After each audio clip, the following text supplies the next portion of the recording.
Once again, greetings, everyone.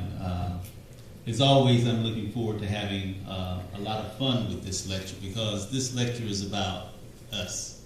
And I have so much fun researching, finding out tidbits about us, about the things our ancestors have been through, why we're here, where we're going. And so this lecture comes from that perspective about sharing something that starts usually as a coffee table conversation between friends. What music do you love? Why do you love it? What is it about the concepts in the music that moves you? And as you go deep with those conversations, you begin to find a shared humanity, and you also begin to find a longing for something that was lost and a longing for something that has yet to be. And so that's what this lecture is ultimately about. All those things. So I think the last time I came up here, the first time I did this lecture, I read it without a script, but I missed so many artists I wanted to name that I said I better pull my script out today, so I'm going to be referring to that today. And see this lecture not only as a lecture, but also as a tone poem and tribute to Black popular music and its roots. And the images are going to be looping as I speak, so you get tired of them, you can just start focusing on me. So, let me start by thanking the spirit of our ancestors for manifesting us in all the divine souls and griots and singers and teller of tales for keeping the stories alive in us. Let me thank my family for supporting and sustaining me, and thank you for giving me a little bit of your time today.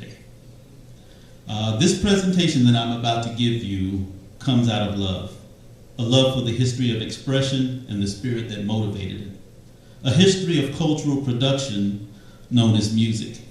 Music being a form of expression that conveys to the listener through sound vibration emotions, thoughts, impressions, moods, philosophical meanings, etc., etc. Now, this is the general definition of music. What I wish to focus on in this session is the spiritual and mythical elements in the making of Black popular music and the aesthetic sciences that carry the sound and transform the listener. The reason I wish to focus on the mythic history within the music is because I believe it is there that our ancestors' spiritual forms survived and thrived at their most potent. Now, what do I mean by that? When our ancestors were brought here across the waters from Africa, what did they leave behind and what were they able to hold on to while they were on those ships? Or something that needs to always be very important to us. They came with their minds. Despite the trauma, they came here with that. And with their minds, they were able to recreate aspects of the cultures they were torn from. Often under severe oppression, they were able to do that. They were able to try and recreate the sounds and music that they had in them. And that was very important, and it still is very important to us. And so we can look at the roots of Black popular music by starting back in Africa. And when we go back, we have to start thinking about the roots of music itself. Now, most scholars have contended and fought over when did music actually begin and who started it. But they've all come to the conclusion that it started where we always know it did, between a mother and child. The vocalese of a mother communicating with her newborn.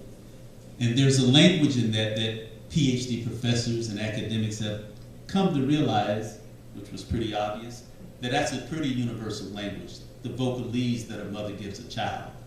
The interaction, the rhythmic back and forth, the call and response, the child watching, the child imitating the mother's voice, learning how to speak, watching the others outside of the mother eventually and learning how to walk and talk. That is the root. And from there we move forward. So what I'm going to do now is read a bit of a tone poem that I wrote about that cosmic mother and music and how it relates to contemporary times.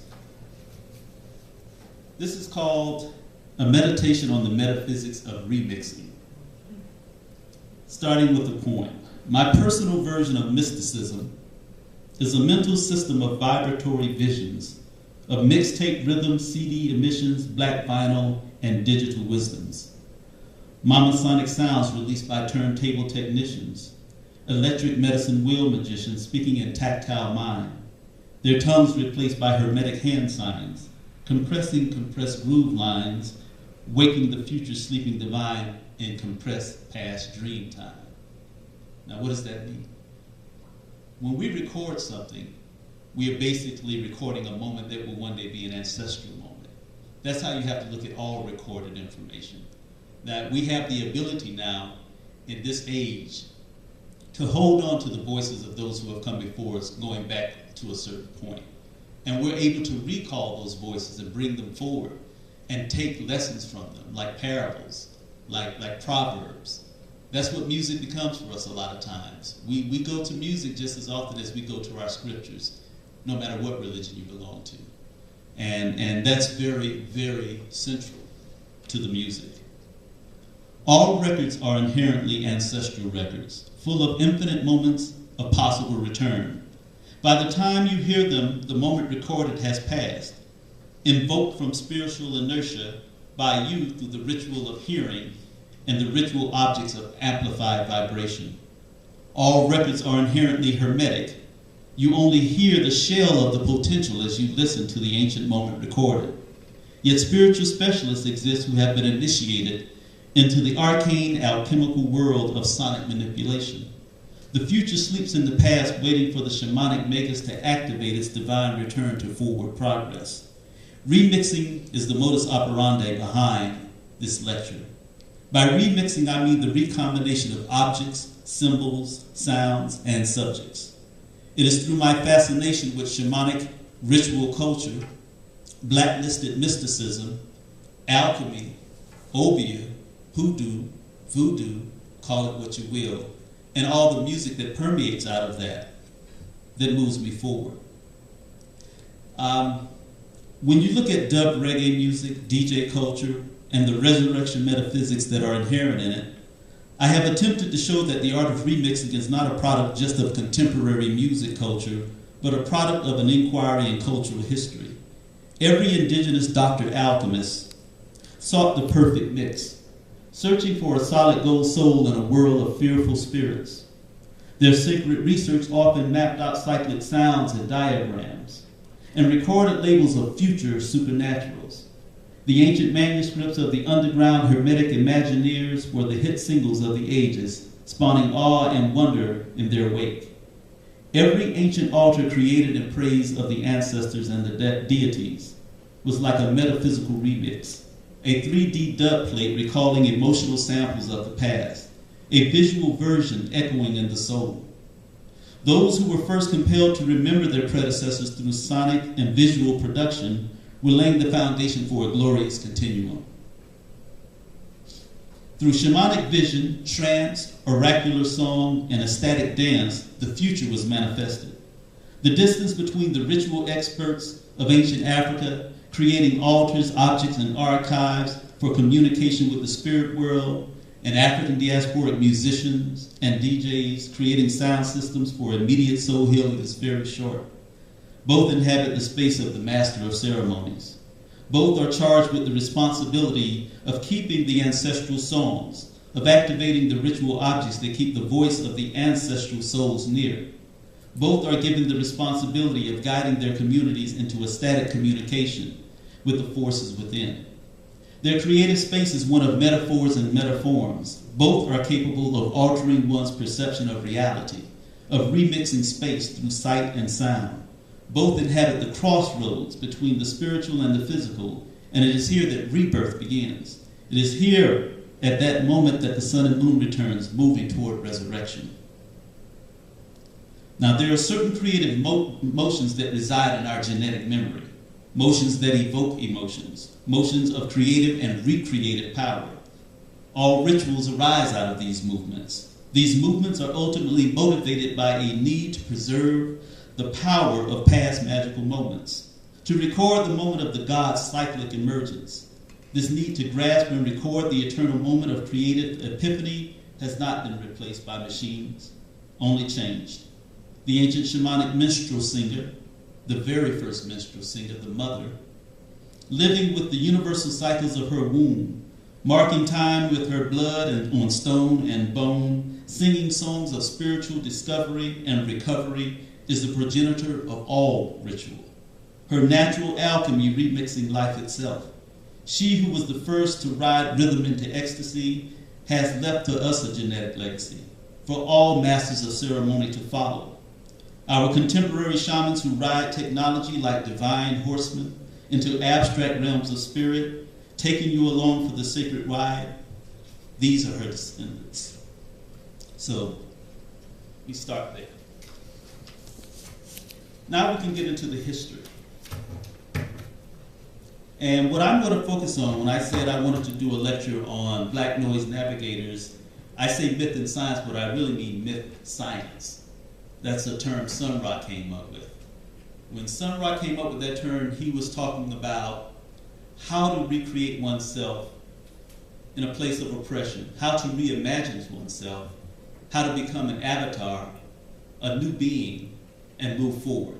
Not discarding the past, but taking the best elements of it and finding a new way to use that past, a new creative way to use it. So, when Africans found themselves on the slave ships, many things were going on there. We had some coming from one tribe, some coming from another. Sometimes they all came in droves from one tribe, but when they got to the Americas, the Caribbean, South America, Central, and Latin America, they basically found themselves having to interact with different tribal groups, different languages, different people, and they had to find what they had in common in order to survive. For me, that's the beginning of the remix culture. That's the beginning of the patchwork quilt. That's the beginning of these two disparate ideas. That's the beginning of the DJ's turntable. One record over here, one record over there coming together to make a third. That's very important. Then we had the religions they were coming from. At first seeming very disparate, but once again they had to dig beneath the surface and find what they had in common. So out of that we had a religion like Voodoo as it was practiced in Haiti. We had Hoodoo as it was practiced in the Americas. And out of that you had certain rituals and certain songs that were kept alive by different tribal groups. And they had to come to a common understanding, a spiritual democracy, to see what would be kept and what would be put aside for the betterment of the whole. So they were remixing themselves. They were creating a new culture in the Americas out of all those disparate cultures that they were brought from. And that laid the foundation for basically the music that came later. So, when you look at the music of the African diaspora and the differences in it, you have to understand that even the slave masters came with their own baggage, their own cultural histories. If you were of Spanish heritage and you were enslaving Africans, you had to deal with the fact you didn't want to deal with, which was you came from a culture that was already a remix culture. A lot of times you didn't want to speak of the fact that you were descended from Moors, that you were descended from North Africans and West Africans in Spain until you had come here to start a new life because you were suffering from oppression over there in Europe. But you came with the love for a certain type of rhythm and a certain type of music, and you didn't mind if the slaves held on to some of their African self because you were entertained and moved by it as well. Now, if you unfortunately were a slave who ended up in the Puritan New England, that was another story altogether. If you were a slave that ended up in certain parts of the South, that was another story altogether. Because in those places, the drum was outlawed. And you had to find a way to keep your rhythms without beating a drum because they were fearful that you would be communicating with that drum. So what did you come up with? Tap dancing, ham bone, gullah broomstick stomping and do the ring shot. But you found a way to keep that cultural rhythm alive through the oppression you were going through. What did you also come up with? In the first lecture I talked about a certain character, High John the Conqueror, and I'll speak about that again because it's a very potent character that survives despite it falling out of fashion post-slavery. High John the Conqueror was envisioned as an African prince who came here to the Americans enslaved, but was able to out-trick the slave master at every turn. And there's even stories that said he was even able to out-trick the devil. And what did High John the Conqueror represent to the enslaved Africans? He represented the spirit of freedom in the midst of oppression. He represented that unconquerable part of the self that would transcend the pain and suffering they were going through in order to find hope in life. And this was a hope that was outside of the traditional biblical hope. So they were holding on to a piece of their African selves through this entity that they had been created known as High John the Conqueror. And that was very important too, because it was a collective consciousness that created this character. They can't trace it back to one being, one person, one place. It was something they all needed, something they needed to hope for, which was freedom. And it was embodied in this hoodoo Superman known as High John the Conqueror. And what's interesting is in all the scholarship, they say once we got free from slavery, we abandoned a lot of those stories of High John the Conqueror, but for some reason they survived in the field songs, the work songs, and definitely in the blues. And why did they survive? Why was this character still so important? Because even once we were freed from slavery, we had to deal with Jim Crow. So we were still suffering from oppression. And there were some people who remembered those old stories and old songs and wanted to keep that character alive because he still represented resistance against something, resistance against oppression, laying the foundation for resistance and protest songs in the future, because High John the Conqueror was someone who could speak to you in a very snappy and rhythmic way, and you would have to read it on two levels. You would have to read it as what was said, and then you would have to read it as what was understood by those who were initiated into the language, just like we do today. You know, they want to call it Ebonics, they can call it this, they can call it that. Basically, it was another language system. And it was multi-layered. And that laid the foundation, of course, for future innovation as well. So I'm going to refer back to this now. So you have the idea of High John the Conqueror, this mythic hero, this mythic character. And when you look at it, what does it relate back to in Africa? Well, one of the greatest stories of epics of African culture is the story of Sundiata. How many of you know that story? I highly recommend that anyone who does not know that story or has not read that story, look it up. It is one of the most profound stories that came out of African cultural tradition.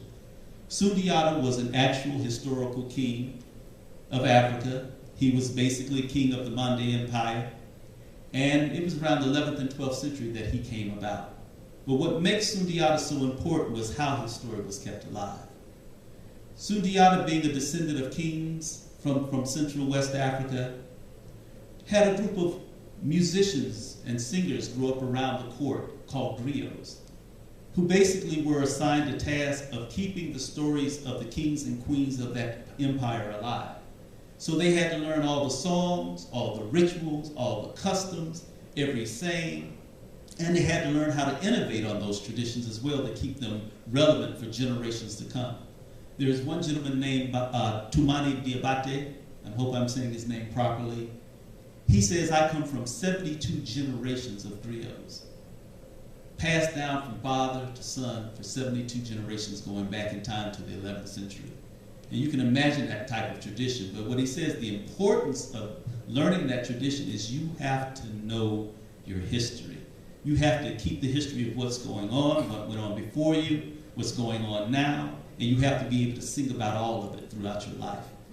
And when many of those griots ended up enslaved, some of them kept that tradition alive here, through the work songs, through the field songs, through the telling of tales, through the blues. Very important traditions that were kept alive. And when you go back, and I'm highly recommending Sundiata again, know that the story of Sundiata's life is sung often every year over a 10-day period, where the griot is basically getting up every day or waiting for the sun to set. People come and gather around, and he will basically sing for hours the story of Sundiata. But there's so much richness that it takes days, so you have to keep coming back and being entertained and educated by this information. So look to that and see how that survives in the Americas. Now, when we look at slavery, we have to look at what I call Elegba and Nkisi in chains. Now, we know who Elegba is, the god of the crossroads in Yoruba Ifa tradition. Someone who exists outside, inside, around, and about time. Someone you have to go through in order to move forward. The God on the cross is the God at the crossroads, as I often say. so you have to understand his function. Many people who went across the Middle Passage didn't know if they were going to live or die, and they had to evoke those ancestral gods and those ancestral spirits to basically hold them together. And that mythic remembering is what sustained a lot of them throughout. They had to find a way to say, how do we hold on to these African myths, these African selves, these African powers, knowing not where we're going?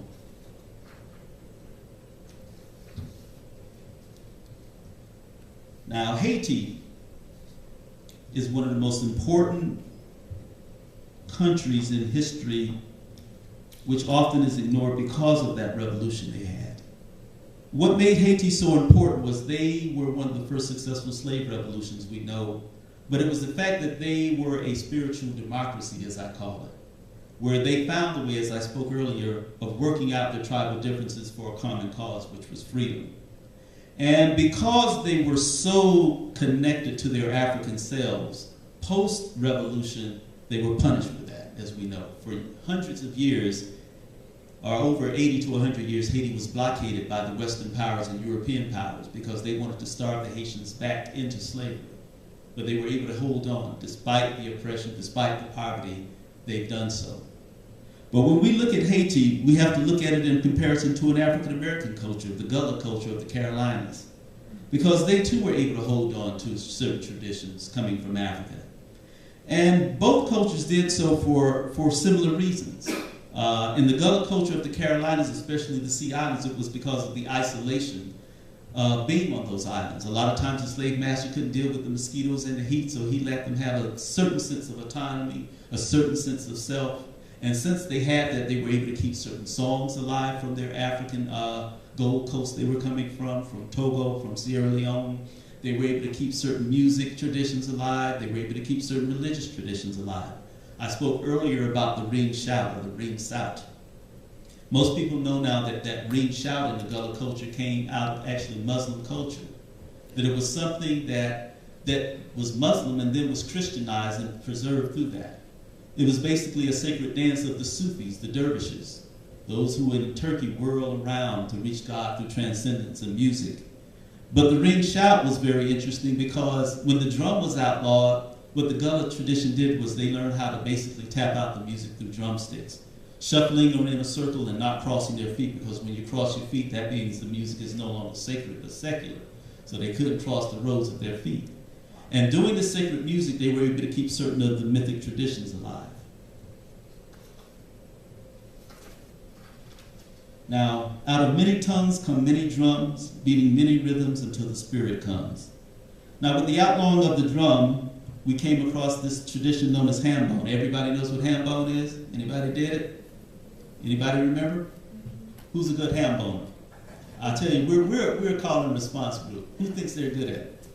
I'm terrible. Let me see you do something. Can you do something for the folks? I'm putting you on the spot. We used to do it when we were kids. We used to go, ham bone, have you heard? Oh, I thought I was bad. I'm messing with you. Thank you. Yeah, this is a call and response lecture, so I'm one of those people I say, look, if you see something I left out, yell it. If you got something to add to the lecture, this is all good. So thank you once again. That was wonderful. So ham bone. You couldn't play the drum, so you played your body. You couldn't play the drum, so you played your head. You couldn't play the drum, so you tapped your feet. All these things keeping certain traditions alive, dating all the way back to African culture. You also had what was known as the juba, which was another version of the ham bone. You also had they try to say tap dancing was a combination of many things: Irish step dancing, African dancing, the denial of the drum, and Africans patting their feet. And it was a combination of it. It was a hoodoo remix, like I said before. Now, another thing we start looking at with ham bone, with broomstick gullah dancing, we're looking at the early 19th century and mid-19th century, right at the time slavery is at its height, and right at the time slavery is ending. So what happens when slavery ends? Well, you have some very interesting developments, especially in places like New Orleans. You have Congo Square. which has an interesting history on its own. In the 1700s, the Spanish and French who were running New Orleans and Louisiana, like I said before, like the ones in Haiti, didn't mind if the African slaves were able to keep some of their traditions, some of their music, some of their rituals, because they enjoyed them as well. So in New Orleans, they allowed Africans to gather in Congo squares, sometimes 500 to 600 at a time, and do their thing. Play their drums, play whatever musical instruments they could recreate from Africa, like the banjo, play whatever musical instruments they were given by Europeans, like the violin and the trap drum. And out of this mix, something very interesting happened. Whites would come from all over the U.S. to be entertained by Congo Square Africans and their descendants. And so suddenly you had music that was at one time sacred turning into secular music, secular spectacle music for whites and others. And the blacks took full advantage of this because they said, okay, if we're going to do this, we're going to do it, but we're also going to find a way to keep our traditions. We're also going to find a way to keep our myths. We're also going to make this so much a part of this culture that it will basically be the driving force of the culture. And that happened in Latin America as well in many ways. Because when a lot of people think of the Latin music that became popular the world over, most of it is rooted in Kikongo names like rumba, samba, tango. All those are African words that basically migrated across the border. But for some reason, we kind of got away from many of those when we come to the Northern Americas. But in the Southern Americas and Central and Latin, that is still held on to. So African ritual music becoming spectacle, becoming secular spectacle, lays the groundwork for a new type of music coming out. And we all know that music later on starts being called jazz, but we're getting a little ahead of ourselves. They didn't call it jazz at the beginning. They called it many things. Just grew, because it just grew up out of the people. Sidney Bechet was one of the more eloquent describers of the music. He even went so far as to create a myth about his own family to describe where the music came from. Sidney Bechet was of Creole descent out of New Orleans. Well, when he wrote his biography, a lot of people called it the most unreliable biography ever because they said he wasn't speaking the truth. Well, he was speaking poetic truth, because when they asked him, tell me about your grandfather, he said, well, my grandfather was an African slave named Omar who had a wounded arm, but he still learned how to play the drum in Congo Square. And through his suffering, he was able to create this new music.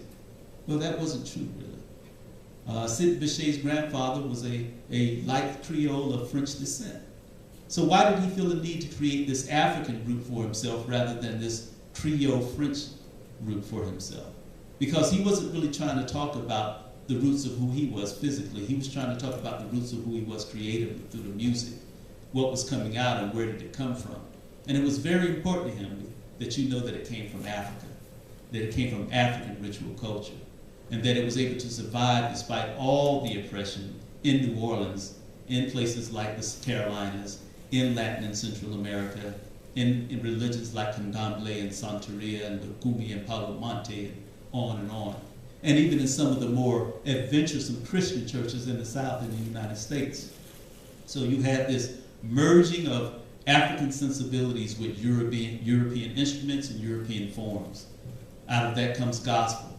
Out of the field hollers comes the blues. All these things working back and forth with each other, influencing each other, creating this African-American mythic history where we reinterpret the Bible because we know in our enslaved selves that we are the people in the Bible who are enslaved. We're the ones who need transcendence. We're the ones who are coming in and out of Egypt.